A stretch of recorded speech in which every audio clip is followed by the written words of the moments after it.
things fail. Nobody gets their shit to work properly every time, including game devs. Features, mechanics, whatever.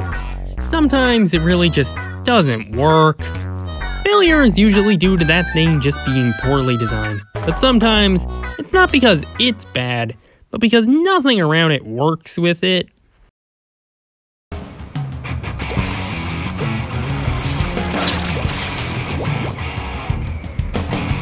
And that's the best use for Surge. One of the two new movement mechanics introduced in Splatoon 3, Squid Surge sure is there. By holding the B button on a wall, you can charge up a surge, launching yourself up till the ink stops. Even if you run out of ink to swim up, you still have the jump at the end. Squid Surge can be cancelled by Squid rolling out of it or holding down on the stick. The jump can be used to hop over patches without ink on them or to ambush enemies from off ledges. And you know they won't see it coming because half the people watching this probably forgot it was a thing. No one uses Surge. I'm sure we all assumed we'd use a roll and Surge more than we ended up doing, but people still squid roll. Closing the distance, evading shots, the right weapons get serious use out of this. But Squid Surge isn't the case. You know, comp players, the guys pushing every mechanic in this game to its limits to optimize everything. Something I'm not sure people understand about top-level competitive gamers is that they're actually a lot more similar to the jock stereotype than they are to the nerd stereotype. I don't really watch tournaments, so I've watched a few matches and they don't Squid Surge. The people practicing their aim in the training room every day and perfecting their timing with squid rolls don't even bother with Surge, let alone the general player base. I barely squid roll to begin with, but I can't even remember a single time I've unironically used Surge before recording for this. But Surge isn't bad from its design, it's bad because nothing works with it, map design especially. Splatoon maps lack verticality. It makes sense, high ground is powerful and people already don't look up in games.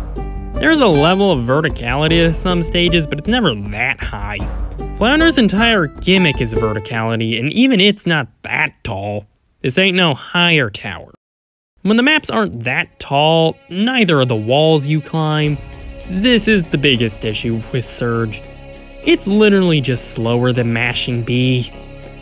Surge takes time to charge and still has travel time. Mashing B is still a thing and has no charge time. If mashing B is faster than charging a Surge, then it's already pretty much useless for general movement.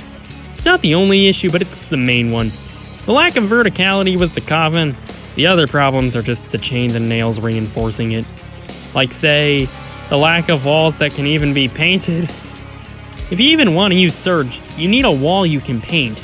And Splatoon 3's maps are seriously lacking in that department. Here's all the paintable walls on Brine Water Springs. People can't come up with some cool strategies or techniques involving Surge when the map literally restricts them to using it in 4 places.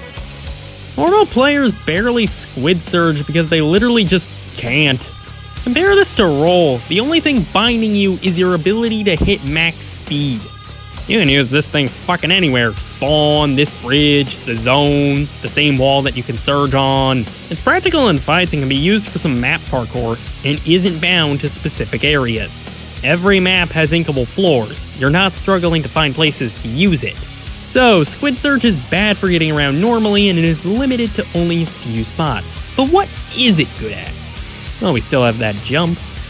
Surge opens up the map, allowing you to jump up to areas you can't just swim up. And if that wall was just inkable, I could mash B up faster. Out of the few inkable walls that are in the game, there aren't that many where Squid Surge opens the map up. If it was like one spot a stage, we'd probably be fine, but no.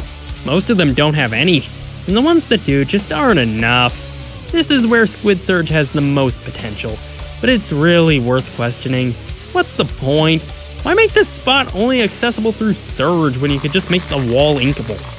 Okay, the map design doesn't work, but what about combat? You can jump out at someone using Surge after all. That's what the Game Explain video said, so it must be true. But that launch leaves you pretty vulnerable. You're thrown up in the air with limited mobility. If you're using a shooter or blaster, you're just decreasing your accuracy. And if your weapon requires any kind of wind-up or charge, you basically just gave a free kill to him. Plus, that extra bit of height usually isn't a game changer. Automatic weapons like shooters and splatlings just keep firing and track you up, and the extra height isn't enough to throw off AoE weapons. Squid Surge is held back by the map design and its general ineffectiveness. There's just a lack of places to use it and actually get worth out of it, and it doesn't make enough of a difference to deserve this much limitation. It's kinda like if Valve raised the hitboxes on a bunch of props in TF2 to stop you from crouch jumping over them. Like, okay, I probably wasn't going to get that much use out of this to begin with, but definitely not now when I literally can't do it 90% of the time. Surge has been forgotten because you can barely justify using it, but I don't think it makes the game worse. I don't see any reason to remove it. It's not broken. It doesn't make you worse than anything. You can just choose to mash B. It doesn't bloat the game. It has potential to be as good as Squid Roll. So hopefully, they might just push it with future map design.